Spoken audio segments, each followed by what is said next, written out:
I thought I had this video all planned out. Thought I had my topics picked out, and with his guidance, of course.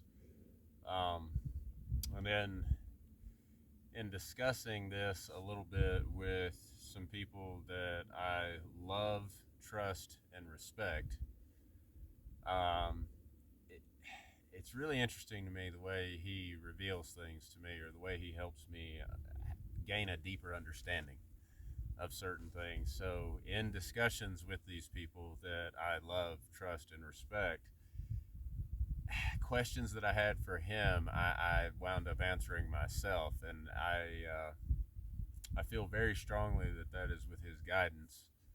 Uh, Absolutely, but it's just interesting. It fascinates me the way he works. So, like I said, I had three topics picked out for this video, all of which are important, and we will get to them. I thought I was going to cover all three topics in one video, and apparently that's not what's going to happen. The very first topic is what I would like to call complacency of faith. And of course, we're going to talk about that more in depth. But I would like to share with you as well that recently I talk with God a lot. He speaks to me, I speak to him. Sometimes, actually, most of the time, I hear him sort of in my mind, not like an audible voice, like any sound you would hear in everyday life, but I hear him and I know it's him. There's no doubt. But a lot of times too, he speaks to me in other ways, be it through signs or just sometimes I just understand things. Sometimes I just know, and I can't explain how. I just know things sometimes, and I am certain that it comes from him. Um, but there are various ways, I guess, is the point that the Lord speaks to me, and He recently said to me, "I am always here, but do not count on me to the point of complacency." Um, and of course, I had to think about that a lot. Now, there's some ways in which that's obvious, and I think that's where he wants me to go when I talk about complacency of faith. So let's just jump into it. How many people do you know in your life? Because I certainly know some, and I've been guilty. Anything that I talk to you about, I have been guilty of at some point in time. I am by no means perfect. I'm about as far from perfect as a human being can get, and I have made many, many mistakes. I've got not just one closet, but many full of regrets that I sincerely wish I could change. Things that I've done, things that I've said. So please, I am not on a high horse talking to you. I am simply sharing with you what he shares with me, what he impresses upon me, and all of it is important. Or, yeah, excuse me, all of it is important. So let's talk about complacency of faith. What I mean by that is I think we all know at least one person and or have been guilty of this ourselves at some point of asking God to help us with a situation or to alleviate some form of stress or pain in our lives. And there's nothing wrong with that. There's nothing wrong with going to God with your problems and asking for his help. But there is a problem with asking for his help when you are capable of helping that situation in some way. You may not be able to fix it entirely, but you are capable of doing something about it and you choose not to. Whether you consciously say to yourself, well, I just don't want to deal with this, so I'm not going to.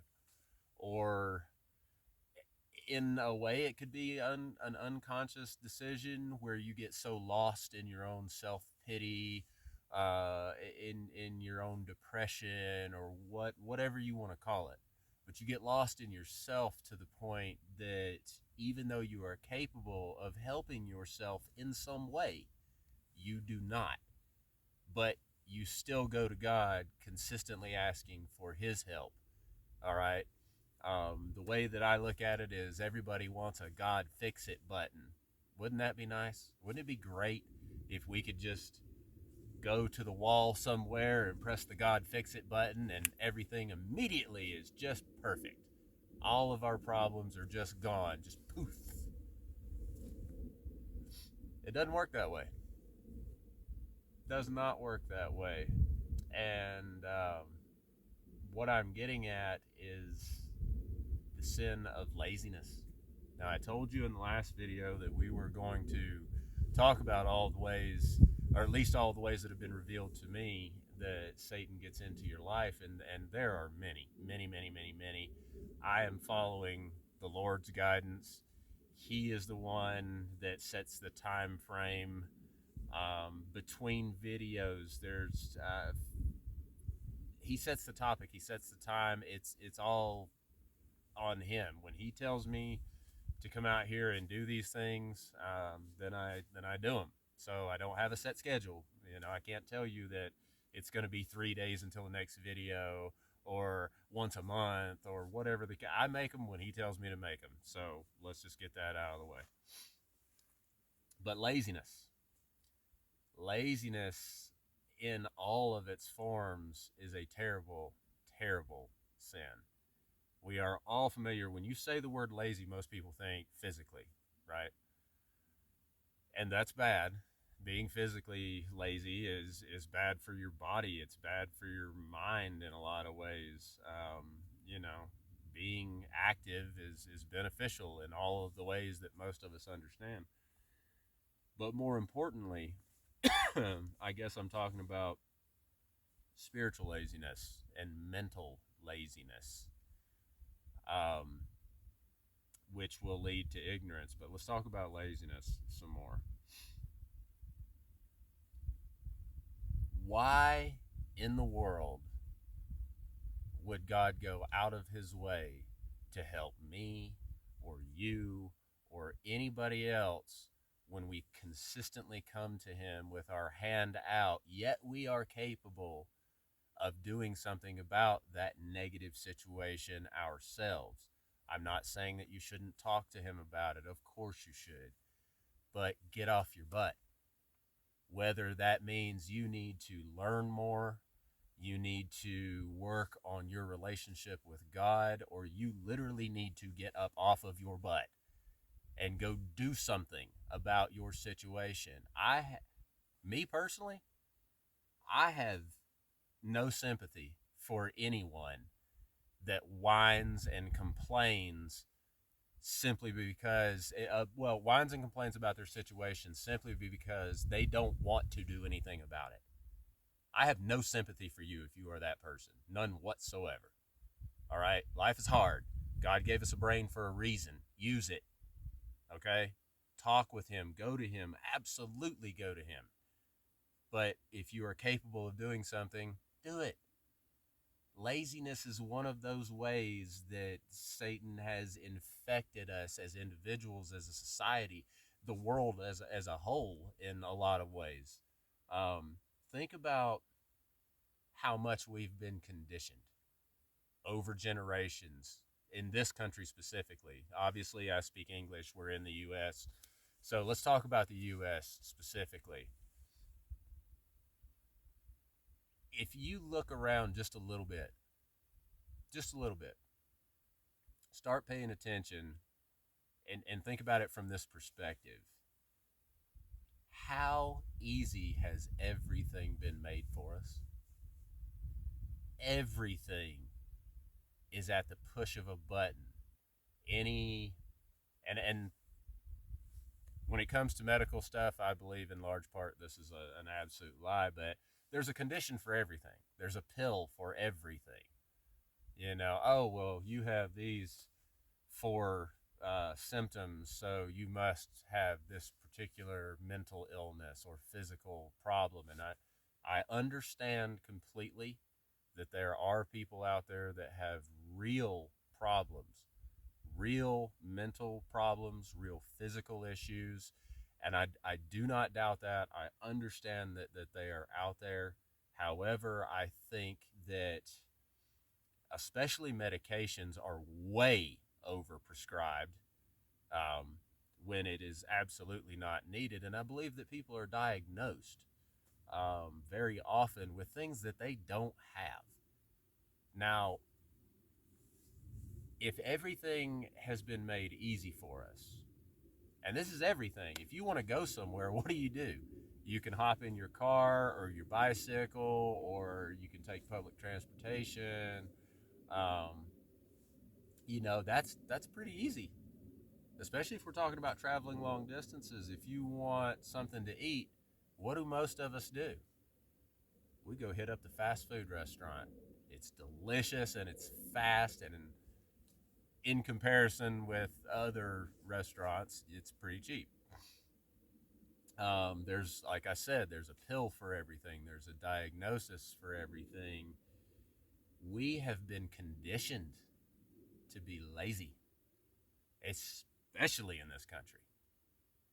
We are conditioned to believe that everything is easy, which is why I say so many of us want that God fix it button.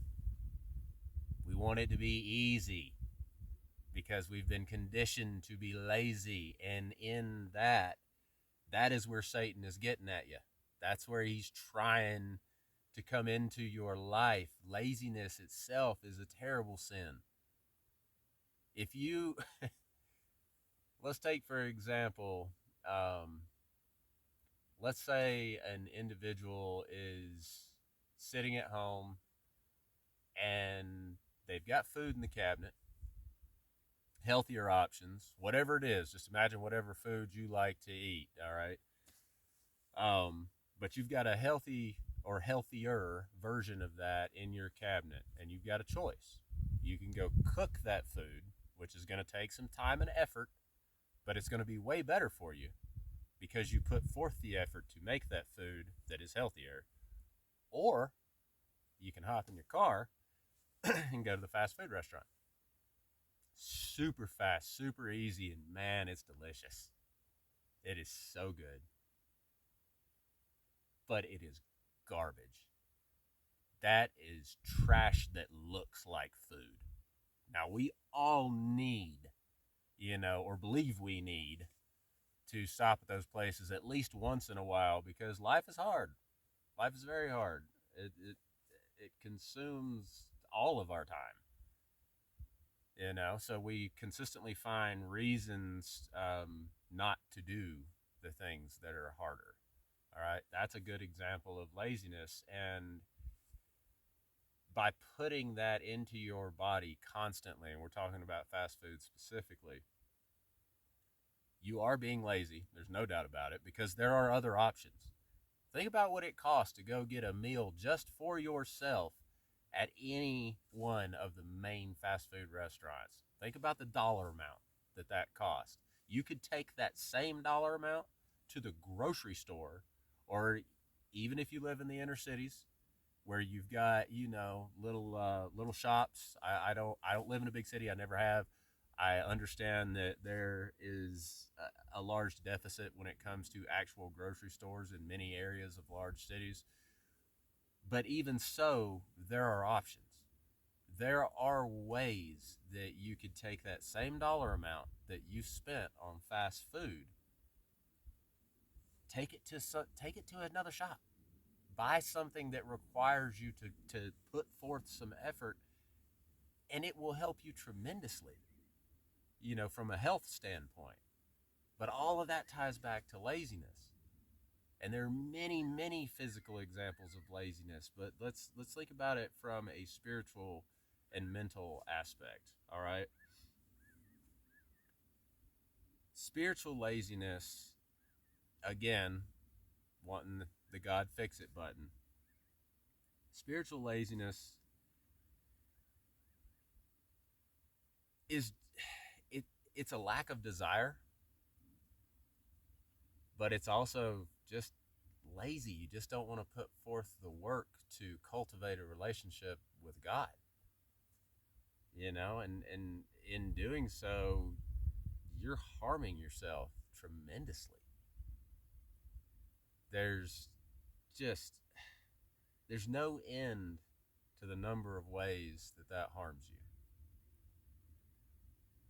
It's just spiritual laziness. You don't want to pick up your Bible and read it. You don't want to talk to people in your life, or if you don't have those people, seek them out. You don't put forth the effort to do that.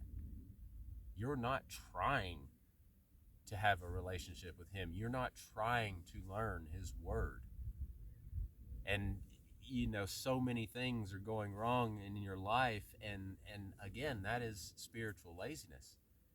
That laziness is an open door for Satan to come into your life. He wants you to be lazy. All right. I believe there's a lot of evil in this world, and it works in ways most people don't understand. Um, and at levels that most people don't understand. And that is a large part of the reason I believe we are conditioned to be lazy. All right. Because in that laziness, the powers that be gain more control over you. You become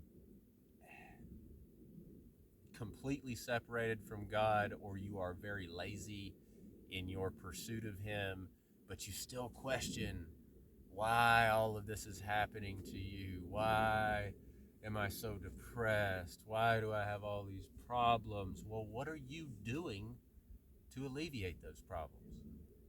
What effort are you putting forth to alleviate those problems? I think about, and it may not be verbatim, but I think about JFK in one of his speeches when he said, "Ask not what your country can do for you, but ask what you can do for your country." Now, replace country with God. Ask not what your God can do for you, but what you can do for your God. You ever thought about it from that perspective? Now, laziness also leads to ignorance, and a lot of times it is willful ignorance. Willful ignorance is one of the worst things I believe a human being can do. And what I mean by willful ignorance, how many of us look around at the world today and we know that something's wrong. We know something's wrong. We can feel it. What we're hearing just doesn't sound quite right. What we're seeing doesn't seem right, or it's outright evil. Almost everything exists on a spectrum where it could be a little bad or real bad. But you choose not to educate yourself on those things that are bothering you. That's willful ignorance. I don't want to know because it's only going to add to the stress in my life. I know a lot of people have heard the term ignorance is bliss. That's a lie. That is an absolute lie. Now, on one hand, sure, not knowing about something means you don't have to deal with the potential stress of that knowledge. And that could be considered blissful in a way. But willful ignorance is also a major sin in my eyes. And I believe that, I believe that God puts this on my heart. He puts this on my mind because He wants it to be shared.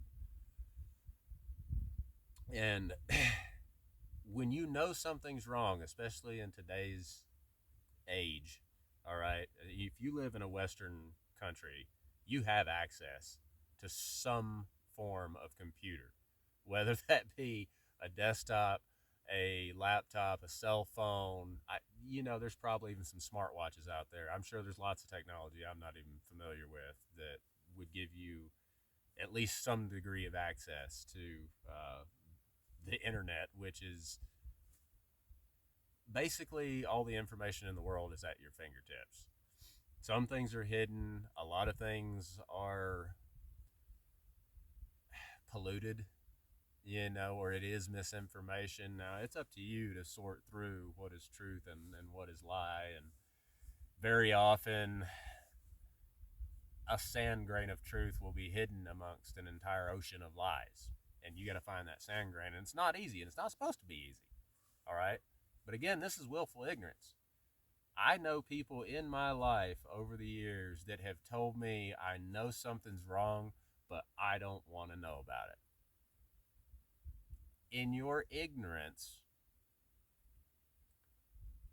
you may continue to do things that make it easy for Satan to get into your life, and you may very well be harming other people too because you choose not to look.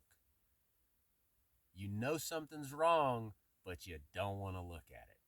You don't really want to hear it. Now, there's two perfect examples of this in today's world, especially here in the US. That is music and visual entertainment. So we'll say movies, TV shows, whatever, but music and visual entertainment. There's been a lot in the media recently about how demonic a lot of these presentations are. A lot of the lyrics in music are, and it's overt, it's obvious, it's in your face. But there's so much more that is very cleverly hidden, and you don't see it, or maybe you don't hear it because you're not listening. You hear the music, but you're not really listening. And I mean to the point of looking at the lyrics, really looking at them, reading them, studying them, and understanding what is being said. I'm not going to try to go down that path with these videos. If you want to know more about, the evil contained in video and audio and just all these various ways, forms of entertainment mostly, that we all consume in some way, there is so much evil hidden in that stuff, and there's so many people out there that are doing a wonderful job of pointing these things out. I feel like it's redundant if I try to do that. That's not what I'm here for. But I think that's pretty much it for now. Give it some thought. Think about the many, many, many ways that your life is negatively affected, or people that you know, the way their lives are negatively affected by their laziness. That is an open door for Satan. And very often, laziness leads to ignorance, especially willful ignorance. You choose not to know, even though something in you is telling you there's so much wrong in the world, and you just choose not to look at it. That affects you, everyone around you, especially your loved ones. It's another doorway. And with that, I'm Jonas. We'll see you next time. God bless you all. Have a great day. Be vigilant. Talk to you next time.